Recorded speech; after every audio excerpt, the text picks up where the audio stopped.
উসিলা তালাশ করতে গিয়ে কি আমি কোন পীর মুর্শিদ অথবা আলেমের বায়াত গ্রহণ করা আবশ্যক? কোরআনে আল্লাহ বলছেন ওয়াবতাগু ইলাইহিল ওয়াসিলা, আর পেয়ে গেছে একটা আয়াত আল্লাহ উসিলা ধরতে বলছে। এখন উসিলাকে পীর সাহেব ধরে, তো পীর সাহেব কারে ধরবে? ভাই, এই ওয়াসিলা শব্দের তাফসির ইবনে কাসির, তাফসিরে কুরতুবী সহ সমস্ত তাফসিরি কিতাবগুলো দেখেন, সেখানে যে তাফসির লেখা হয়েছে এই ওসিলা বাংলা ওসিলা না, এখানে ওসিলা আল্লাহ আরবিতে বলছেন, আল্লাহর ভাষায়। এটার ব্যাখ্যা হলো ইবাদত বন্দেগী করে আল্লাহর নৈকট্য অর্জন করার চেষ্টা করো।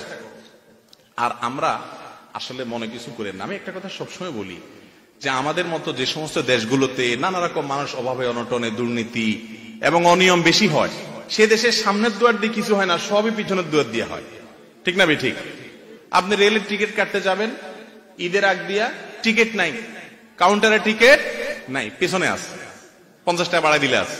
ঠিক না ঠিক? আপনি এটা কাজে যাবেন, কোন অফিস আদালতে নাই, স্যারের টেবিলে এটা নাই, পিছন দিয়ে গেছেন, আপনারা পিয়ন বলবে এদিকে আসেন, সেখানে আছে। ঠিক না ঠিক?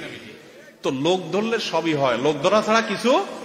আমরা মনে করি কিয়ামতে বোধহয় এটা চলবে, এই জন্য আমল টামল করে কি লাভ হবে ভাই? এগুলো দিয়ে কাজ না, পীর ধরো সে পার করে দিবে। ওই পীরও মুগুরের নিচে পড়বে, আপনি মুগুরের নিচে পড়বে। কারণ আল্লাহর সামনে কিয়ামতের ময়দানে নবীরও সেখানে অস্থির থাকবে, আপনার পীর কোত্থেকে সুপারিশ করবে? যার যার আমল তার একমাত্র বাঁচার অবলম্বন। অতএব এই কথা ঠিক না যে পীর ধরলে বা ওসিলা ধরলে সে নাজাত করে দিবে। অনেকে আছে দেখবেন, বিশেষ করে বড় বড় ব্যবসায়ীরা আছে, বাংলাদেশে বড় বড় নাম করা কিছু পীর আছে, এদের মুরিদ সব বড় লোক দেখবেন। এই বড় লোক মুরিদ গুলো ব্যাককল, পীর সাহেব অবশ্য শিয়ানা। যার কারণে পীর সাহেব এমন সিস্টেম করে যে হাদিয়া তোফা সব আমার কাছে নিয়ে আসো, তোমার আখেরাত আমি দেখবো, টেনশন নেই।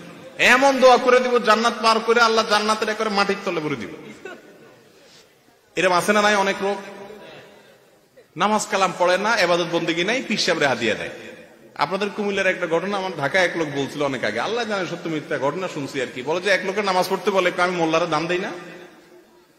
কয় নামাজ পড়তে আসো? কয় আমি নামাজ পড়তে মুখে, আমি মোল্লারে দান দেই না। মানে মোল্লায় পার করে দিব, ধান দেই, চাঁদা দেই আখেরাতে। মোল্লার বাপের ক্ষমতা আছে কি আমাদের ময়দানে আল্লাহর কাছ থেকে ছুড়ানোর? মোল্লা নিজে অস্থির থাকবে কিয়ামতের ময়দানে, সবাই সবাইকে ইয়ানফসি করবে।